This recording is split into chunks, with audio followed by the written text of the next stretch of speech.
El día de hoy vamos a ver una herramienta espiritual más, y con esto vamos a cerrar la serie de herramientas espirituales. Ya tenemos un buen arsenal por ahí de cómo nutrir nuestras vidas, cómo sostenernos cuando viene la tentación, cómo fortalecernos cuando viene el desánimo, cuando las situaciones adversas pegan. Porque, ¿sabes? No es si es que va a venir alguna situación, más bien es cuestión de tiempo. Va a venir una situación.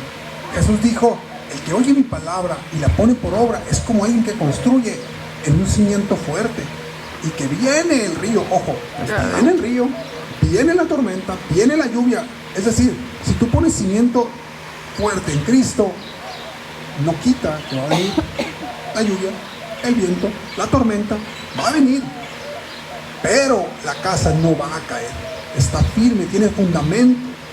Pero el que escucha mis palabras, dice Jesús, y no lo pone por obra, lo voy a comparar a un constructor necio que construyó su casa en lo más fácil, en lo banco del río. Fue rápido, aventó, construyó rápido, se dio rápido la edificación.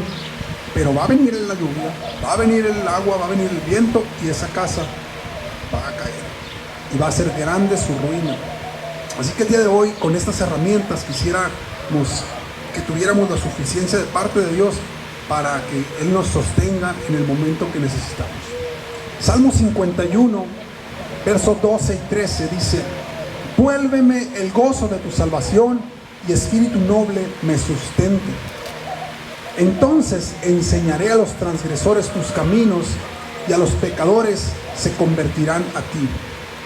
El día de hoy vamos a estar hablando, el testimonio personal es un arma espiritual. Mi testimonio personal es una herramienta espiritual, que cuando yo la uso es la manera como me sostengo incluso. ¿Alguno de ustedes ha escuchado hablar de Nicky Cruz? En los 60s, un pandillero puertorriqueño llegado a Nueva York de 6 años, que en las calles aprendió a vivir, rechazado por su madre, rechazado por su padre, encontró refugio en pandillas, y él lo que sabía era pues violencia, muerte, destrucción. Era lo que él había aprendido, y aprendió a refugiarse en pandillas para sobrevivir en la calle. Y cuando alguna vez Dios habla a un hombre de Dios en una pantalla, en una televisión, porque un grupo de personas estaban siendo enjuiciadas y iban a ir por causa de un asesinato que habían cometido, él vio a 13 muchachos que estaban yendo, 13 jovencitos, en la pantalla de televisión, lejos de Nueva York. Él estaba viendo y decía: no es posible que esos muchachitos no conozcan de Dios y vivan su vida como la viven. Entonces el Espíritu Santo empezó a hablar a su vida, empezó a tocarlo. Estoy hablando de David Wilkerson, y empezó a tocar su vida de una manera que dijo: yo tengo que hacer algo por esos muchachos. Pero él ni siquiera trasfondo de pandillas, ni trasfondo de la calle, ni nada.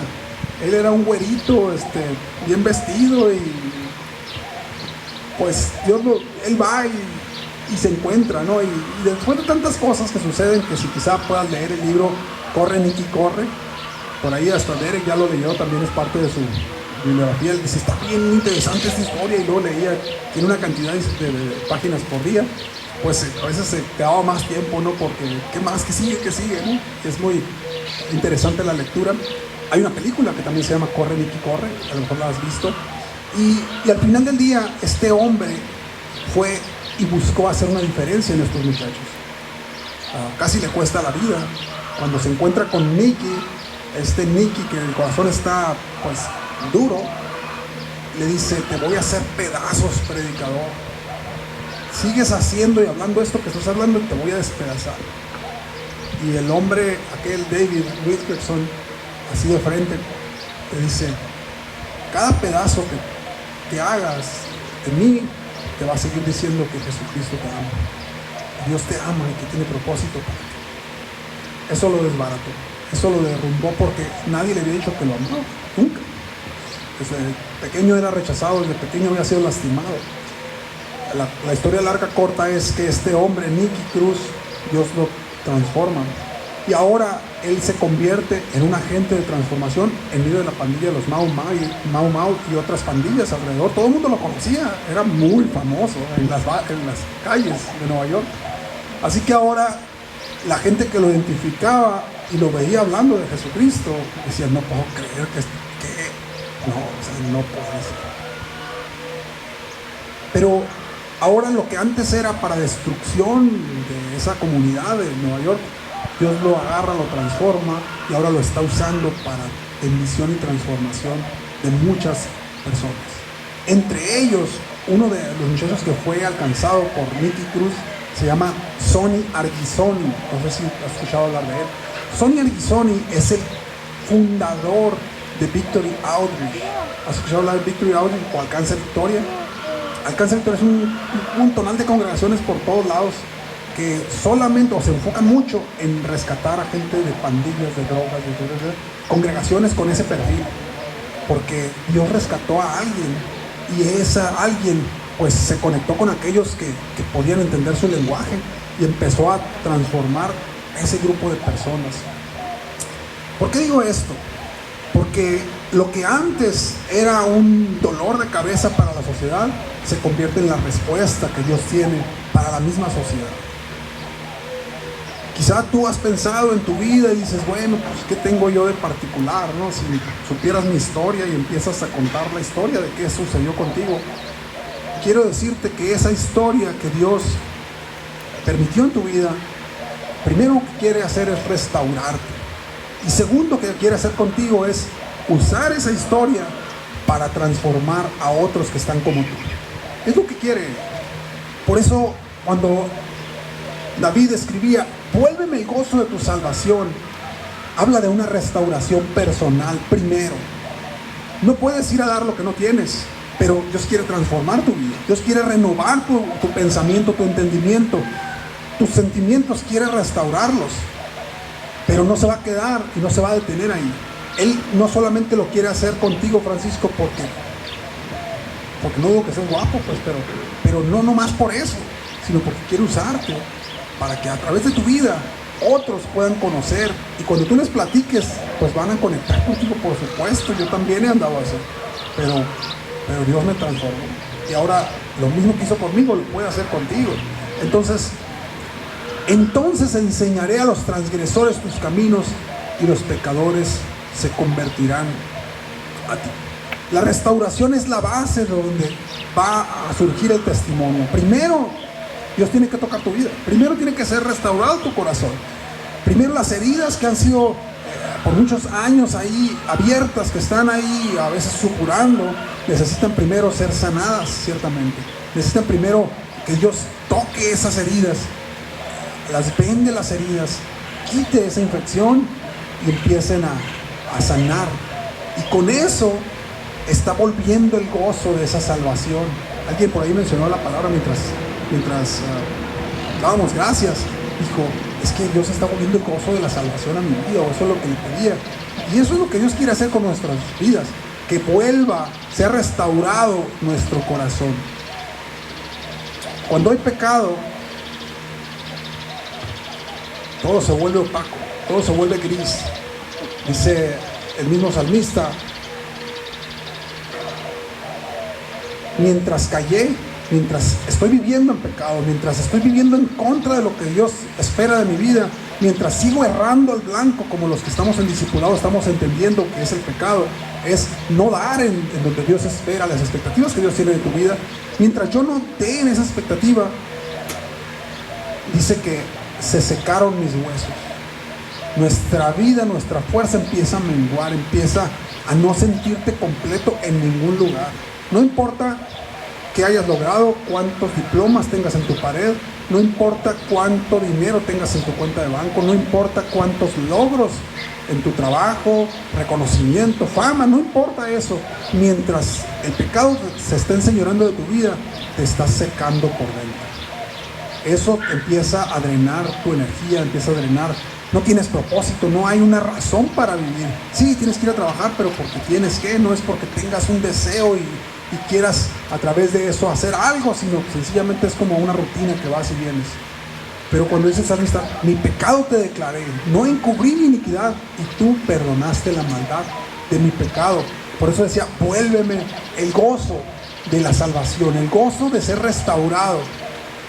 El pecado rompe la comunión con Dios. Isaías 59:2 habla de que sus pecados han hecho división entre mí y ustedes, porque hay pecado entre medio, es un muro divisorio. Entonces cuando tú y yo entendemos y empezamos a traer y decir, Señor, te confieso que he pecado contra ti, entonces el Señor empieza a producir gozo en nuestras vidas. Al corazón contrito y humillado Dios no desprecia. Es lo que Él necesita, un corazón que se arrepienta, que sea humilde.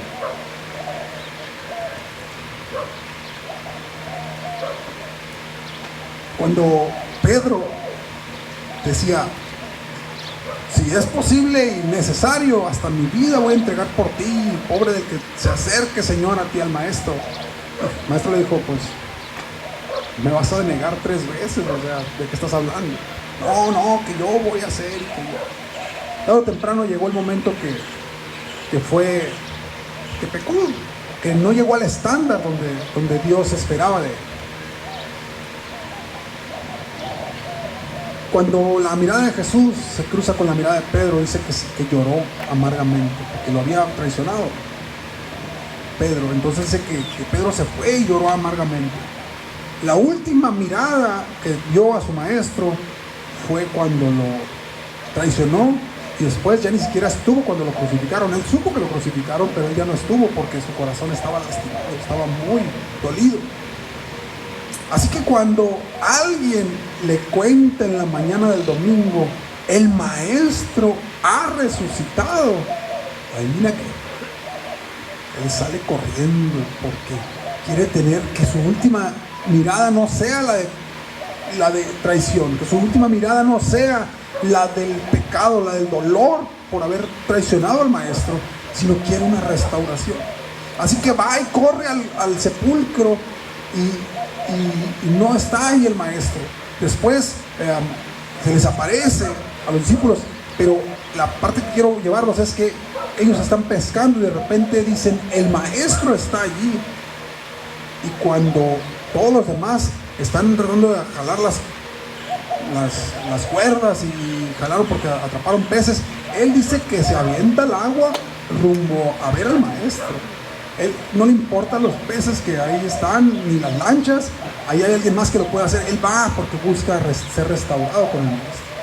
Cuando se encuentra con Jesús en la playa, él están solos, aquellos todavía andan afanando, y él quiere tener un encuentro con Jesús antes, porque necesita la restauración.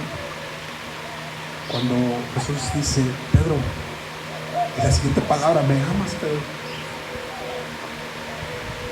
Y él dice, pues sí, Señor, te quiero. Y le vuelve a preguntar, Señor, Pedro, ¿me amas? Sí, Señor, te quiero. Apacienta mis corderos, pastorea mis ovejas. Y por tercera vez Pedro le dice, o Jesús le pregunta, Pedro, ¿me amas? Y al final del día dice, Señor, pues tú sabes todas las cosas. Sí te quiero, pero tú sabes todas las cosas. Pero hay una restauración, empieza el proceso de restauración. Y dice Jesús, cuando hayas sido restaurado, ve y fortalece a tus hermanos. Es lo que Dios espera que tú y yo hagamos. Una vez que hayamos sido restaurados, que fortalezcamos a otros. Él quiere primero restaurarte, pero segundo, no se va a quedar ahí. Quiere que tú vayas y seas bendición a otros, que otros conozcan lo que tú has conocido, que otros experimenten lo que tú has experimentado. Ese es el plan de Dios. Así funciona. Porque sin restauración, pues no hay testimonio. Sin restauración, todo lo que yo te pueda decir, tú vas a decir, pues no es cierto. Yo puedo decir lo que sea, pero si yo no he sido restaurado, si yo no he perdonado, si yo no he hecho algo que tú necesitas, yo te digo, sí, es que Dios dice que aquello, y tú dices, no, tú a ver, y dices, pues no. O sea, a lo mejor sí es cierto lo que me estás diciendo, pero no lo veo en ti. Y lo que Dios espera es que tú y yo seamos restaurados, número uno, porque Él lo va a hacer. Si tú piensas que tu vida no puede ser restaurada, solamente te digo, Dios va a restaurar tu vida, pero vas a necesitar tener un encuentro con Él. Y segundo, que Él quiere usarte para bendecir a otros. No puedes enseñar, no puedes liberar a otros mientras tú estás atado. Así que el gozo es el segundo. Una vez que el gozo empieza, por eso David decía, dame el gozo de tu salvación, porque por el gozo, lo que sea. Cuando Nehemías estaba construyendo un muro grande de protección en la ciudad, había muchas amenazas contra ellos. Y él les decía, no se entristezcan, ni se acobarden, porque el gozo de Dios es nuestra fuerza. Y es cierto, andaban con la cuchara de albañil en una mano, construyendo la ciudad, y con la otra traían la espada o traían la lanza, porque tenían que estar listos, porque los enemigos estaban al acecho. Pero Nehemías les decía, el gozo de Dios, aunque haya aflicción, aunque haya opresión, el gozo de Dios es el que te mantiene. Y el día de hoy te digo eso: si el Señor restaura tu gozo, te ha restaurado, te ha fortalecido y restaura tu gozo, es todo lo que tú necesitas. No importa qué pase, qué esté sucediendo, si el gozo de Dios está contigo, tú estás firme, tú estás fuerte, tú sigues avanzando a pesar de cualquier cosa. Dice 2 Corintios 1, 3 y 4: bendito sea el Dios de toda consolación, que nos consuela en nuestros sufrimientos, para que nosotros también consolemos a otros cuando ellos pasen por la misma situación que nosotros pasamos. Qué extraña manera de decirle Dios a las personas de cómo va a ser usada su vida. Yo creo que nuestra mente está como una manera muy elevada de cómo Dios va a usar nuestra vida. Y adivina cómo Dios quiere usar tu vida: con lo que te duele, con lo que más te ha dolido, con ese hijo a lo mejor que se ha ido, que ha sido lastimado tu corazón, con ese hijo que a lo mejor estás golpeado porque la situación. Dios quiere restaurar esa relación, restaurar esa condición, y que ahora tú restaures a otras familias que tienen la misma condición como fue la tuya. Qué rara y qué extraña manera de actuar Dios. Una enfermedad, Dios quiere usar la enfermedad para sanarte, para restaurarte, pero para que después tú digas, si Dios me sanó a mí, lo puede hacer contigo. Si Dios me restauró a mí, no veo por qué Dios no lo haga contigo. Y así sucesivamente en cada situación que estemos enfrentando. Cuando la mujer, fíjate, la mujer samaritana va con Jesús, Jesús va al pozo y encuentra una mujer de no muy buena reputación ahí en el pozo. ¿Por qué está a las 11 de la mañana la mujer a esa hora?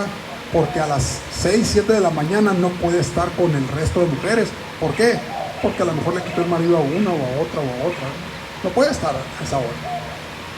Entonces va cuando nadie está en el pozo, y está ahí, y Jesús va y la encuentra y empieza a tener un diálogo con esa mujer, y hablan de muchas cosas, pero entre otras la mujer habla del tema de religión, habla de muchas cosas, y Jesús empieza a orillarla, ¿no? Hasta que busca hasta que la lleva a donde la quiere llevar, que es a confrontar su vida, y dice, tráeme a tu marido y platiquemos.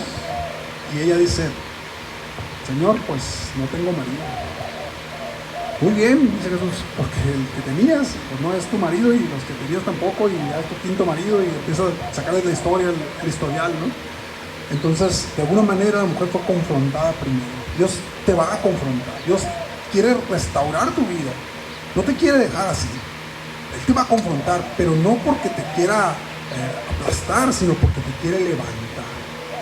¿Y qué fue lo que hizo con esta mujer? Una vez que restaura su corazón, esta mujer, con el gozo de Dios, empieza a llevar esa comunicación a toda la ciudad. Y la ciudad le decía, hay un hombre ahí que habló y me dijo todo lo que yo era, y yo creo que es el Mesías, vayan y escúchenlo. Y la gente empezó a ir. Y después decían, ya no solamente creemos por la palabra de la mujer, sino porque te hemos escuchado, Jesús. Y entonces dice que toda la ciudad de Samaria se conmovió, aceptó a Jesús, nada más porque alguien fue restaurado, porque alguien entró al proceso de restauración, alguien aguantó vara, por llamarle de alguna manera, porque no nos gusta que nadie nos confronte, Pero la palabra de Dios quiere confrontarte primero a ti, restaurarte a ti, y una vez que eso suceda, te va a usar para la bendición de otros. A esta mujer la confrontó, y si tú lees la escritura duro, o sea, no fue sencillo, pero esta mujer entendía que había algo más grande que solamente mi orgullo de no ser señalada en las áreas que necesitaba ser señalada. Y entonces, cuando ella es restaurada, ahora va y busca la restauración de otros. Encontramos también, Jesús nos cuenta una historia, o dentro de la historia de Marcos 5:19, habla que se encuentra Jesús con una persona que está poseída por demonios. Y esta persona poseída, pues lo que hace es, nadie la puede contener, es ingobernable. A lo mejor como fue el primero de AA, ¿no? Paso número 1, somos ingobernables, ¿no? Pues ahí está este gadareno, este hombre de Gadara, que sabía que era ingobernable, y era literalmente ingobernable. Dice que le ponían grillos, cadenas, y las rompía, y andaba desnudo por los panteones, y andaba haciendo un desastre. Pero viene Jesús, va a buscarlo a Jesús hasta donde está, y tiene un encuentro con él. Es cierto, tuvo que confrontar los demonios que estaban adentro, pero no lo hacía para destruir a este hombre, lo hacía para restaurar a este hombre. Y vino, y una vez que es restaurado, este hombre, ¿sabes lo que hizo? Y antes de que todo pasara, ya de repente lo encuentras arriba de la barca, a este hombre, ¿no? Acá Jesús yo creo que estaba como despidiéndose de toda la multitud, y el hombre, ¿dónde está el gadareno? Pues está arriba de la barca, ya se había subido para irse con Jesús. ¿Sabes lo que dijo Jesús? Vente por acá, o sea, ¿por qué tan rápido, no?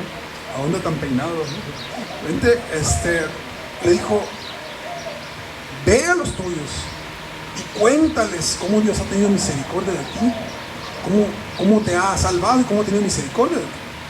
Y dice que este hombre empezó y fue a los suyos. ¿Cuáles eran los suyos?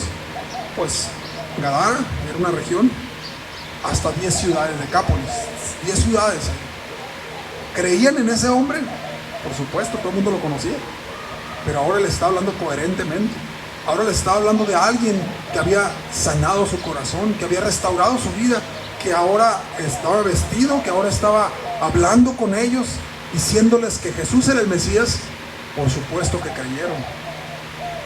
Y es lo que Dios quiere hacer contigo. A lo mejor tú tienes un récord, un historial en tu familia o en tu vecindario, y a lo mejor si otros van y les cuentan, pues a lo mejor creen, a lo mejor no.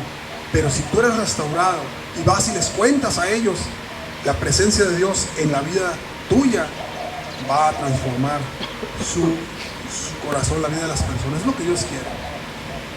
Así que cuéntales lo que Dios ha hecho por ti. Es una herramienta espiritual. Fíjate, anota esta parte y quiero que la pongas muy clara en tu mente.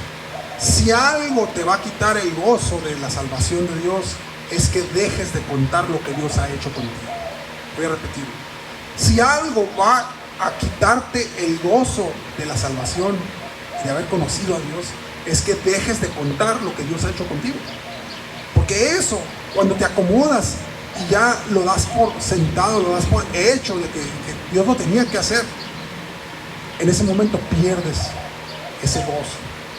Pero si el gozo de Dios, y sigues contando, siempre hay un gozo. Cuando tú ves la respuesta de las personas, cuando tú cuentas lo que Dios ha hecho contigo, genera gozo, y es como alimenta ese gozo y bendice a otros además. Cuando las personas fueron atrapadas o por el Sanedrín y les decían, ya no prediquen más ese nombre, ya no digan más eso, ellos les decían, es que no podemos de dejar, estoy citando Hechos 4:20, no podemos de dejar de decir lo que hemos visto y lo que hemos oído. No podemos de dejar de decir. Y eso es lo que te tiene que pasar a ti. No puedes dejar de decir el beneficio que has recibido cuando conoces a Dios y has sido transformado y restaurado. Pedro les decía en 1 Pedro 3:15, estén preparados para dar razón de la esperanza que ahora viven ustedes. Estén preparados. Es decir, preparen ese testimonio que van a contar. A lo mejor no van a ser 2 horas de testimonio, pero si tienes 3 minutos al sentarte en un autobús con una persona, dices, ¿sabes qué? Yo antes no tenía paz, pero ahora Dios me inundó de paz y ahora tengo confianza, ahora ya no tengo miedo, ahora empiezas a platicar de lo que Dios ha hecho contigo. Estén preparados para contar. Según de Timoteo 22 dice, lo que he recibido de mí, comunícalo a otros, para que ellos a su vez lo comuniquen a otros. Ese testimonio y la presencia y la palabra de Dios vaya transformando vidas por donde quiera que va pasando. Dios no desperdicia ningún proceso. Es decir, Dios no trae esa calamidad a tu vida, pero no la va a desperdiciar de ninguna manera. La va a usar para la gloria de su nombre. 2:2. Quiero ya cerrar con esta historia. Hubo un hombre que era ciego, y todo el mundo sabía que era ciego, y él estaba a las puertas por ahí de un templo, y Jesús pasa, lo sana, pero era día de reposo, era un día que no debías hacer absolutamente nada. Entonces los fariseos estaban muy atentos, eran como la policía, pues, de que estuviera nadie haciendo nada, ¿no? Porque el que estuviera haciendo algo lo iban a agarrar. Y cuando este hombre, Jesús sana a este hombre, él empieza a gritar por todo el templo, se mete al templo y empieza a gritar y traía sus cosas, ¿no? Porque el que lo sanó dijo, toma tus cosas y vete, ya eres libre, eres sano. Y él andaba haciendo lo que le dijo el que lo sanó. Y luego vienen los policías y le dicen, oye, ¿tú por qué andas haciendo eso? Bueno, es que el que me sanó me dijo que hiciera eso, que le alabara a Dios, y por otro lado que recogiera mis cosas y me fuera a mi casa. Y dice, pero es que tú no sabes que es de reposo, ese es un profano el que te sanó. Pues yo no sé, dice, yo no sé. Y luego, ¿quién te sanó? Y ahí empezaba, ¿no? Míralo, es que ese hombre es pecador, porque ya sabían que era Jesús. Mira, yo no sé si ese hombre es pecador o no. Lo único que sé es que yo antes era ciego y ese hombre me tocó y soy sano, y eso es todo lo que sé. A lo mejor tú y yo no sabemos mucha Biblia, no sabemos gran teología, pero lo único que sí sabemos y debemos saber es que Él un día vino a nuestras vidas, nos restauró, y eso quiere hacer lo mismo con alguien más. Si eso es todo lo que tú sabes, se llama tu testimonio. Y si es todo lo que tú tienes para compartirle a alguien, compárteselo, porque eso tiene poder de transformar la vida de otros y mantener el gozo en ti, el gozo de la salvación. Y es a lo que el día de hoy estamos recurriendo como una herramienta espiritual. Compartir tu testimonio es una herramienta espiritual que mantiene el gozo activo, el gozo de tu salvación. Te mantiene sano, te mantiene salvo, te mantiene restaurado. Quiero concluir con estas cápsulas. La restauración es más poderosa que el fracaso. Todo el mundo piensa en el fracaso, pero la restauración es más poderosa que el fracaso. Tu pecado no define tu destino si le rindes a la gracia de Dios ese pecado. Tu pecado no define tu destino cuando ese pecado lo rindes a la gracia de Dios y viene la restauración. Las cicatrices sanadas predican mejor que los discursos perfectos. Cuando la gente sabe quién eres y que Dios ha hecho algo contigo, o ellos no saben quién lo hizo, pero te ven diferente, es el mejor sermón que puedes predicar. Dios usa vasos reparados, no vitrinas intactas. Porque a lo mejor tú y yo podemos decir, no, pues aquel se ve bien pulcro, ¿no? O sea, y por ahí hay una imagen que aparece en internet, a lo mejor lo has visto, y que se ven unos lápices nuevos y un lápiz desgastado, ¿no? Y por ahí aparece y dice la imagen, pues es muy fácil estar intacto cuando no has hecho nada, ¿no? Es muy fácil estar intacto, pero cuando has avanzado en la vida, pues se llama vida eso de estar, a lo mejor ahorita decía al principio, roto, estar lastimado en algún área de la vida, se llama haber vivido. O sea, todos pasamos por situaciones. La diferencia es qué haces con esa situación que te pasó.